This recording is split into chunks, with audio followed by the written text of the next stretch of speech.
নমস্কাৰ এই মুহূৰ্তত আহি পৰিছে ৰাজ্যখনৰ বাবে খন্দিয়াৰ কেইবাটাও বিগ ব্ৰেকিং নিউজ। আজি 18 মে অসমৰ লগতে ভাৰতৰ বিভিন্ন প্ৰান্তৰ পৰা খন্দিয়াৰ কেইবাটাও খবৰ আহি পৰিছে। এই মুহূৰ্তত জনাই আছো এটা ব্ৰেকিং নিউজ। ৰকিবুল হুছেইনে ডুবাই পেলাইছে কংগ্ৰেছ। এবাৰ ৰকিবুল হুছেইনৰ বিৰুদ্ধে কংগ্ৰেছী বিধায়কৰ এক বিস্ফোৰক মন্তব্য। ৰকিবুল হুছেইনৰ বিৰুদ্ধে কংগ্ৰেছী বিধায়কৰ তীব্ৰ বিক্ষোভগাৰ। কংগ্ৰেছ দল শেষ কৰাৰ মেইন মানুহজনেই হৈছে ৰকিবুল হুছেইন। কংগ্ৰেছ দলক বিভাজন কৰি আছে ৰকিবুল হুছেইনে। এই অভিযোগ উত্থাপন হৈছে ৰকিবুল হুছেইনৰ বিৰুদ্ধে। তেওঁ সদায় 10ৰ পৰা 20 জন বিধায়ক লগত লৈ ঘূৰি থাকে। তেওঁৰ মতেই কংগ্ৰেছৰ সকলো কাম হ'ব লাগে বুলি দাবী কৰি থাকে। কংগ্ৰেছ দলৰ আজি এই অৱস্থা হৈছে ৰকিবুল হুছেইনৰ বাবে। 15 বছৰ অসম চৰকাৰৰ গুৰুত্বপূৰ্ণ মন্ত্ৰী আছিল ৰকিবুল হুছেইন। সংখ্যালঘু লোকৰ বাবে একো কৰিব নোৱাৰিলে ৰকিবুল হুছেইনে। পশ্চিম গোৱালপাৰাৰ কংগ্ৰেছ বিধায়ক আব্দুৰ ৰছিদ মণ্ডলৰ তৰফৰ পৰা এই অভিযোগ উত্থাপন হৈছে। আন এটা ব্ৰেকিং নিউজ হৈছে গৌৰৱ গগৈয়ে এৰিব লাগিব এইবাৰ গৌৰৱ। অখিল গগৈয়ে গৌৰৱক দিছে এইবাৰ নীতি শিক্ষা। গৌৰৱ গগৈ এৰিব লাগিব গৌৰৱ। গৌৰৱ গগৈ অহংকাৰ বাদ দিবই লাগিব। গৌৰৱ গগৈয়ে অহংকাৰ বাদ দিয়ক। গৌৰৱ গগৈয়ে নিজকে প্ৰধানমন্ত্ৰী বুলি ভাবে। এই অভিযোগ এই মন্তব্য কৰিছে এইবাৰ অখিল গগৈয়ে। গৌৰৱ গগৈয়ে নিজকে ৰজা বুলি ভবা বন্ধ কৰক। গৌৰৱ গগৈয়ে নিজকে ৰজা বুলি ভাবে। কোনো চিন্তা নকৰাকৈ আমাৰ মিত্ৰজোঁট ভাঙি দিলে। তাৰ পাছতো ক্ষমা খোজা নাই গৌৰৱ গগৈয়ে। গৌৰৱ গগৈয়ে ৰজা বুলি ভবা বন্ধ কৰক। অখিল গগৈয়ে গৌৰৱক দিছে এইবাৰ নীতি শিক্ষা। আন এটা খবৰ হৈছে এইবাৰ এক গাৰনুম খিয়ৰিত ভয়ংকৰ ঘটনা সংঘটিত হৈছে। এইবাৰ পাইলট অবিহনেই 10 মিনিট মাজ আকাশত বিমান। এইবাৰ 205 গৰাকী যাত্ৰীৰ মাজত হাহাকাৰ পৰিস্থিতিৰ সৃষ্টি হৈছে। এই মুহূৰ্তত জনাই আছো এক শিহৰণকাৰী খবৰ। মাজ আকাশতে সংঘটিত হৈছে এক আজব ঘটনা। পাইলট অবিহনেই 10 মিনিট আকাশত উৰি থাকিল এখন বিশেষ বিমান। 199 গৰাকী যাত্ৰী আৰু 6 গৰাকী ক্ৰু মেম্বাৰ সহ বিমানত ভয়ংকৰ ঘটনা সংঘটিত হৈছে। বিমান চলাই থকাৰ মুহূৰ্ততে সম্পূৰ্ণৰূপে অচেতন হৈ পৰিছে বিমানৰ পাইলট। পাইলটজন অচেতন হোৱাৰ পূৰ্বেই ৱাছৰুমলৈ গৈছিল আনজন পাইলট। এক গৃহৰণকাৰী বৰ্ণনা আমি আপোনালোকক দিয়াৰ চেষ্টা কৰিছো। ৱাছৰুমৰ পৰা উভতি আহি অচেতন অৱস্থাত পাইলটজন উদ্ধাৰ। দ্বিতীয় গৰাকী পাইলটে হঠাৎ পাইলটবিহীন হৈ পৰাত মাজ আকাশতে নিয়ন্ত্ৰণ হেৰুৱাইছে বিমানখনে। মুঠ 205 গৰাকী যাত্ৰীৰ মাজত হঠাৎ লাগিছে হোৱা দোৱা। লক্ষ্যস্থানৰ পৰিৱৰ্তে আন এটা বিমানবন্দৰত জৰুৰীভাৱে অৱতৰণ কৰোৱা হৈছে এই বিমানখন। বিমান চলাই থকা অৱস্থাতে হৃদৰোগত আক্ৰান্ত হৈ অচেতন হৈ পৰিছে প্ৰথম গৰাকী পাইলট। 2020 ঘটনাৰ তদন্তত পোহৰলৈ আহে এই ভয়ংকৰ তথ্য। জাৰ্মানৰ পৰা স্পেইনলৈ গৈ থকা মুহূৰ্তত সংঘটিত হৈছিল এই আজব কাণ্ড। আন এটা ডাঙৰ খবৰ হৈছে এইবাৰ আমেৰিকাত প্ৰকৃতিয়ে চলাইছে ধ্বংসলীলা। প্ৰলয়নকাৰী ধুমুহাত সকলো তছনছ হৈ পৰিছে আমেৰিকাত। 21 গৰাকীকৈ লোকৰ মৃত্যু হৈছে। বছৰৰ আটাইতকৈ বিধ্বংসী ধুমুহা ঘূৰ্ণী বতাহত তছনছ হৈ পৰিছে আমেৰিকা। এই মুহূৰ্তত এটা ব্ৰেকিং নিউজ। আমেৰিকাৰ কেইবাটাও প্ৰান্তত কাল ৰূপ ধাৰণ কৰিছে প্ৰলয়নকাৰী ধুমুহাই। ভয়ংকৰ ধুমুহাত আমেৰিকাৰ 2খনকৈ ৰাজ্যৰ 21 গৰাকীকৈ লোকৰ মৃত্যু হৈছে। যিকোনো সময়ত মৃতকৰ সংখ্যা বৃদ্ধি পোৱাৰ সম্ভাৱনা আছে। সমগ্ৰ চেণ্ট্ৰেল আমেৰিকাত হাহাকাৰ পৰিস্থিতিৰ সূচনা হৈছে। আমেৰিকাৰ কেণ্টাকিত ৰাজ্যত মৃত্যু হৈছে 14 গৰাকীকৈ লোকৰ।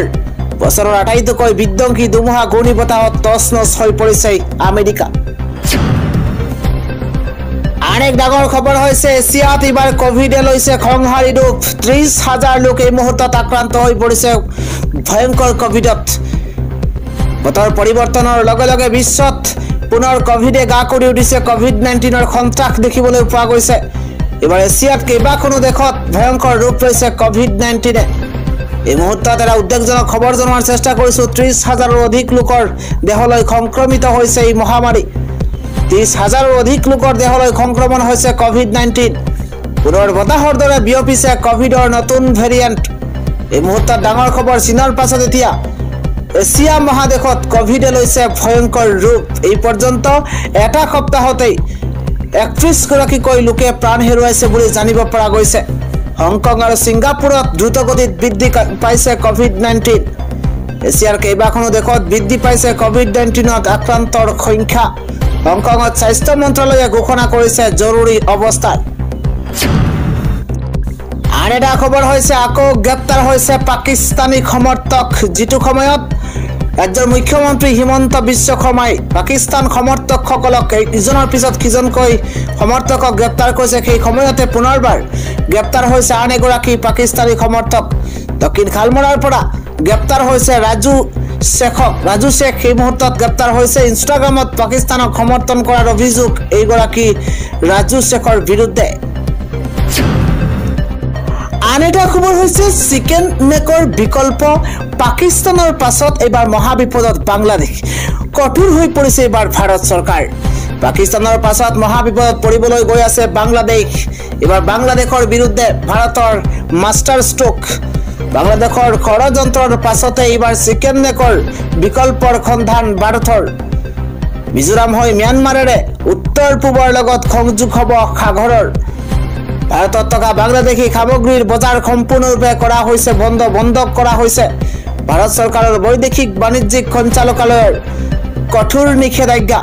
এবাৰ ফলৰ সোৱাদযুক্ত পানীয়, কেক লগতে চিপছ আদিত সম্পূৰ্ণ নিষেধাজ্ঞা জাৰি কৰা হৈছে। কপাহজাত সামগ্ৰী, প্লাষ্টিক, PVC সামগ্ৰী, ৰং, কাঠৰ সামগ্ৰী সম্পূৰ্ণৰূপে বন্ধ কৰা হৈছে। বাংলাদেশৰ পৰা ভাৰতলৈ অহা বন্দৰ সম্পূৰ্ণৰূপে বন্ধ কৰি দিছে ভাৰতে। পশ্চিমবংগৰ চাংৰাবান্ধা আৰু ফুলবাৰী বন্দৰত চোকা নজৰ ৰাখিব এইবাৰ ভাৰতে। পাকিস্তানৰ পাছত মহাবিপদত পৰিবলৈ গৈ আছে বাংলাদেশ। আন এটা ব্ৰেকিং নিউজ হৈছে এইবাৰ বিধ্বংসী অগ্নিকাণ্ডত সকলো ধ্বংস হৈ পৰিছে। এইবাৰ 17 গৰাকীকৈ লোকৰ মৃত্যু হৈছে, আন বহু কেইগৰাকী আহত হৈছে বুলি জানিব পৰা গৈছে। ক'ত এনে ঘটনা সংঘটিত হৈছে এই মুহূৰ্তত জনোৱাৰ চেষ্টা কৰিছো। এটা বিশেষ খবৰ, ভয়ংকৰ অগ্নিকাণ্ডত নিঃশেষ হৈ পৰিছে সকলো। দুগৰাকী মহিলা আৰু দুটা শিশুসহ মুঠ 17 জনকৈ লোকৰ মৃত্যু হৈছে। আহত কেইবাগৰাকীকো জৰুৰীভাৱে প্ৰেৰণ কৰা হৈছে হস্পিটেললৈ। পুৱাৰ ভাগতে জুই লেনিহান শিকাই আগুৰি ধৰিছে। এই মুহূৰ্তত ডাঙৰ খবৰ, হায়দৰাবাদৰ ঐতিহাসিক চাৰমিনাৰৰ নিচেই কাষতে ভয়ংকৰ অগ্নিকাণ্ড সংঘটিত হৈছে, য'ত 20 জনতকৈও অধিক লোকৰ অৱস্থা সংকটজনক বুলি জানিব পৰা গৈছে। অগ্নিকাণ্ডৰ সূত্ৰপাত ঘটে গুলজাৰ হাউচৰ এখন গহনা বিপণীত। অগ্নিকাণ্ডৰ সূত্ৰপাত ঘটিছে আৰু 12খনতকৈও অধিক অগ্নি নিৰ্বাপক বাহিনীৰ বাহনেৰে জুই নুমুৱাৰ চেষ্টা চলোৱা হৈছে। পৰৱৰ্তী খবৰটো হৈছে এইবাৰ গৌৰৱ গগৈক লৈ মুখ্যমন্ত্ৰী ডক্টৰ হিমন্ত বিশ্ব শৰ্মাৰ এক বিস্ফোৰক মন্তব্য। মুখ্যমন্ত্ৰী ডক্টৰ হিমন্ত বিশ্ব শৰ্মাই কয় যে ISIৰ আক্ৰমণত পাকিস্তানলৈ গৈছিল গৌৰৱ গগৈ। সাংসদ গৌৰৱ গগৈৰ পাকিস্তান লিংকক লৈ মুখ্যমন্ত্ৰীৰ বিস্ফোৰণ। এবাৰ ISIৰ আক্ৰমণত পাকিস্তানলৈ গৈছিল গৌৰৱ গগৈ, মন্তব্য মুখ্যমন্ত্ৰী হিমন্ত বিশ্ব শৰ্মাৰ। পাকিস্তান গৃহ বিভাগৰ নিমন্ত্ৰণত গৌৰৱ গগৈ পাকিস্তানলৈ গৈছিল। ইয়াক কোনো লৰা ধেমালি কৰাৰ কথা নহয়। 10 ছেপ্টেম্বৰত প্ৰমাণ সহকাৰে তথ্য দিম, এই মন্তব্য মুখ্যমন্ত্ৰী হিমন্ত বিশ্ব শৰ্মাৰ। প্ৰথমবাৰলৈ মই এই কথা সদৰি কৰিছো। 10 ছেপ্টেম্বৰত প্ৰমাণ সহকাৰে তথ্য দিম। গৌৰৱ গগৈৰ বিৰুদ্ধে ভয়ংকৰ অভিযোগ উত্থাপন কৰিছে মুখ্যমন্ত্ৰী হিমন্ত বিশ্ব শৰ্মাই। আন এক ডাঙৰ খবৰ হৈছে ৰাজ্যত হঠাৎ বতৰে কাল ৰূপ ধাৰণ কৰিছে। আজি 22খন জিলাত ইতিমধ্যে হাই এলাৰ্ট জাৰি কৰিছে আঞ্চলিক বতৰ বিজ্ঞান কেন্দ্ৰই। এই মুহূৰ্তত ৱেডাৰ আপডেট জনোৱাৰ চেষ্টা কৰিছো। ৰাজ্যত হঠাৎ সলনি হৈছে বতৰ। বতৰ বিজ্ঞান কেন্দ্ৰৰ সতৰ্কবাণীৰ পাছতে ঠায়ে ঠায়ে নেৰানেপেৰা বৰষুণ আৰম্ভ হৈছে। আগন্তুক 22 মাৰ্চ পৰ্যন্ত জাৰি কৰা হৈছে সতৰ্কবাণী। অসমৰ 22খন জিলালৈ হাই এলাৰ্ট জাৰি কৰিছে বতৰ বিজ্ঞান কেন্দ্ৰই। ইফালে ঘণ্টাত 50 কিলোমিটাৰ অধিক বেগত আহি আছে প্ৰচণ্ড ধুমুহা। আজিৰ পৰা 22খন জিলাত ইয়েলো এলাৰ্ট জাৰি কৰা হৈছে। অসমৰ 7খন জিলাত অৰেঞ্জ এলাৰ্টো জাৰি কৰা হৈছে। ধুবুৰী, দক্ষিণ খালমৰা, গোৱালপাৰা, কোকৰাঝাৰৰ লগতে চিৰাং, বাক্সা, বৰপেটা, বঙাইগাঁও, কামৰূপ মেট্ৰ, ওদালগুৰি, মৰিগাঁও, নগাঁও, হোজাই, কাৰ্বি আংলঙকে ধৰি শোণিতপুৰ, বিশ্বনাথ, ডিমা হাছাও, শ্ৰীভূমি কাছাৰ শ্ৰীভূমি হাইলাকান্দিতো হাই এলাৰ্ট জাৰি কৰিছে আঞ্চলিক বতৰ বিজ্ঞান কেন্দ্ৰই।